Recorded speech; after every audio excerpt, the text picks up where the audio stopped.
একটা চড়ুই পাখি এসে সাগরের পানি খায়। তো খিজির আলাইসাল্লাম বললেন, মুসা চড়ুই পাখিটা দেখতে পাচ্ছ? মুসা আলাইসাল্লাম বললেন, হ্যাঁ দেখতে পাচ্ছি।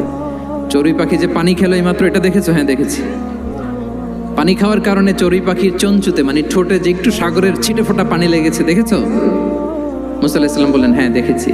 তো খিজির আলাইসাল্লাম বললেন, এই যে সাগর থেকে, মহাসাগর থেকে পানি খাওয়ার কারণে চড়ুই পাখির ঠোঁটে সামান্য সাগরের ছিটে ফোটা পানি যতটুকু ঠোঁটে লেগে আছে, এটা হচ্ছে তোমার, আমার আর মহাবিশ্বে আমরা যারা আছি সবার জ্ঞান।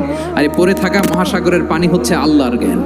চড়ুই পাখির ঠোঁটে লাগা পানি তোমার, আমার আর পৃথিবীর সবার, আমাদের যে জ্ঞান আল্লাহ দিয়েছেন এটা। আর মহাসাগরের পানিগুলো কার জ্ঞান? ওমা উতিতুম মিনাল ইলমি ইল্লা কালিলা।